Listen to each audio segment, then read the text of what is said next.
Kelvin, I promise I'm normally a much more fun interview than this, but I No, really respect this movie and I wanted to ask questions that I thought were worthy of the movie. So I promise one day we will have an interview and hopefully we'll be laughing together, man. But I just really wanted to be respectful of your incredible performance and of this work. So seriously, I appreciate you having such a real I and honest appreciate conversation that with me, from you, man. man. I Yeah. appreciate that. Thank you.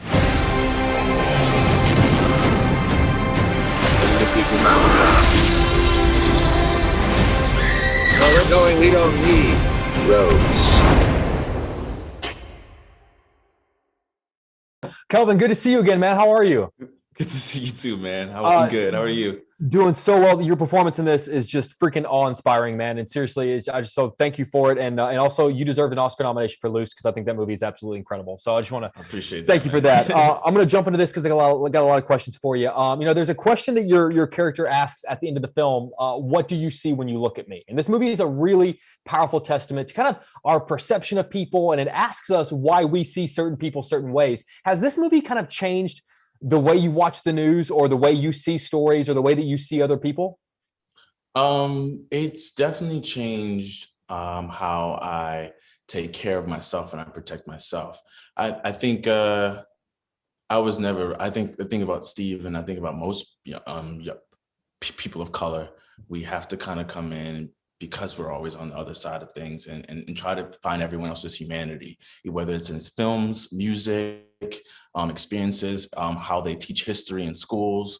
I went to a private school, and I think a lot of it was just trying to, like, okay, let me look inside of European history and the culture here, and I need to fit in. So I think we've always had to kind of figure out and humanize, because it was the standard of humanity, whiteness, or anything that wasn't Black. Um, and I think so. I think, but for me, it was more so trying to empower myself to know that I also am a human. And just because people are trying to call me things and the news is trying to portray image doesn't necessarily make me that. And going on that journey on camera through the movie, as well as Kelvin and as Steve.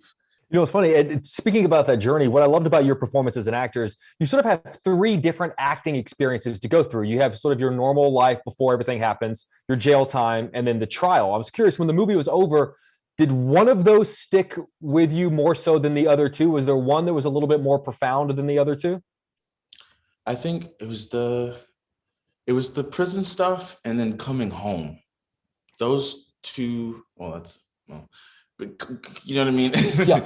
But I think it was like, I think it was the prison stuff was like, I never, it was seeing the systems and seeing the meetings and the lineups and the logistics of it all. Mhm. And truly I was like, this is a very interesting modernized version of slavery. And to be locked into a cage truly with just that little pot and that bed that I had to nap on. And Anthony was really fun, and he really allowed me to kind of take it in. So he would, like, during that time shooting that, I didn't leave. Lunch got brought to me there. And I Really? sat there and I had to take it in as much as possible. And I think that was like, I was missing my mom. I was like missing yeah, it's the things that I thought about were insane, to be in solitude for that long. The closest thing I think we can all relate to that is quarantine, Mhm. you know? How what that did to our mental health, what that did for our hope for the future, what that did for our anxiety. And that was like, I was like, I can't believe that we do this. I can't believe that we think that's okay, Yeah. you know? And there was So, such a coldness to it. My parents were visiting this past weekend, so they actually watched the film with me. And in one of the oh early wow. scenes, you ask someone at the prison, "Are my parents here?" And Mhm. we all three of us at one time audibly said, "Oh my God," just because he was a kid and he was being Mhm. treated so coldly. I want to get in one more before they wrap me up. I know that the movie was filmed a few years ago. It goes without saying, this is such an oversimplification, but in those years, a lot has happened within this country. A lot continues to happen within this country. Since the time you guys filmed this movie, have sort of had the headlines that have been in the news cycle changed how you look at the movie now? Yes, well, actually, no. I don't think that they've changed how I look at the film. I think they've changed how we all talk about it, Mhm. and our understanding of the film has changed. I think at the time, I think it may have been a little bit more advanced, in terms of our understanding of the judicial system and mass incarceration. We were still in a time where we were trying to really unpack the law and order kind of tactic, and not really seeing how this affects those inner city communities, how it affects these brown and black boys when they are in this system. I think we have a better understanding now. So I think that's the only thing I think has changed. But I do think the systems have always existed. It's just now been exposed to us. For sure.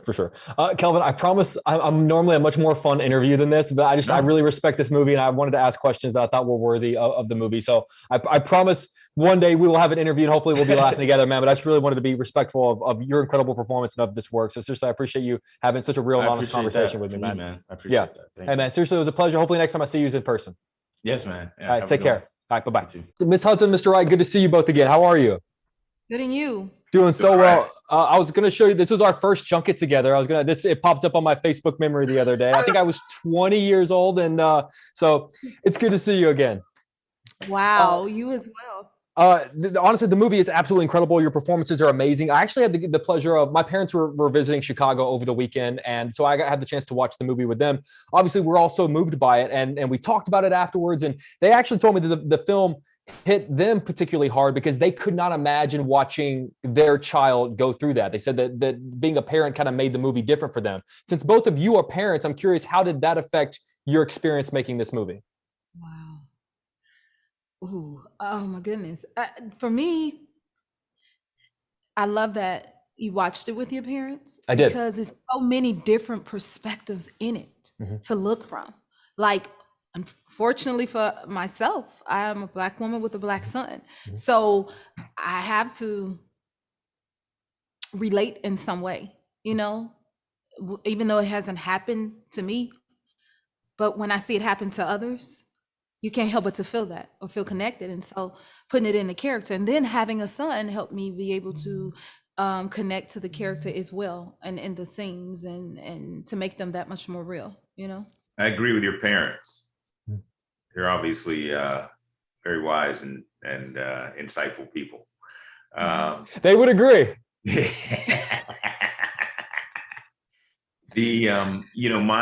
My connection to this film and to this role is simply that is as a parent.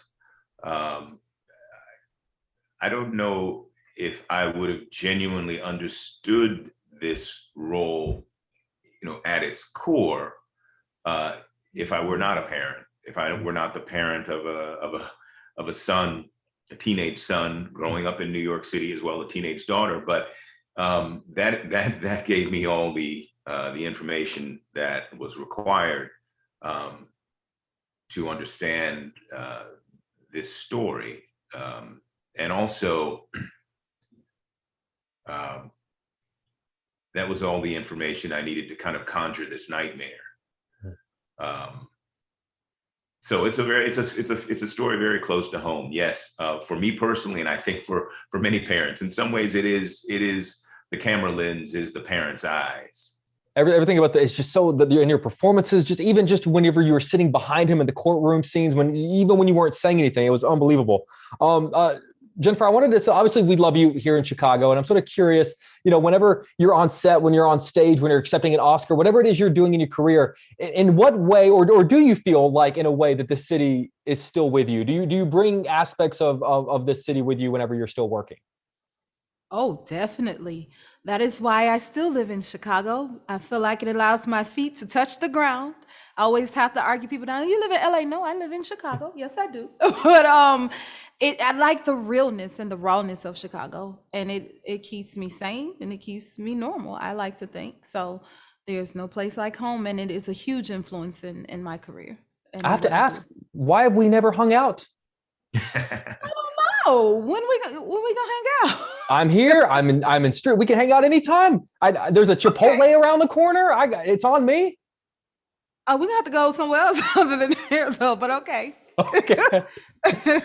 Guys, seriously, the movie is an absolute masterpiece, and really, your performances are all inspiring, and I really appreciate you taking the time to chat with me. And Jennifer, I'm coming knocking on your door. I'm coming to see you. Okay, All I'll pick right. I promise I'll pick a better place to eat. Mr. Wright, you can come too.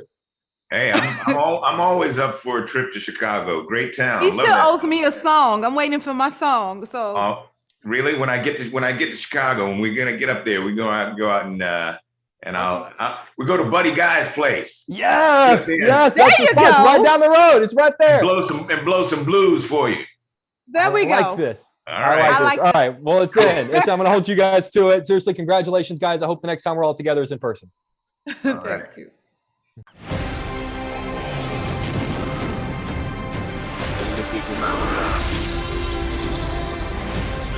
Where we're going, we don't need roads.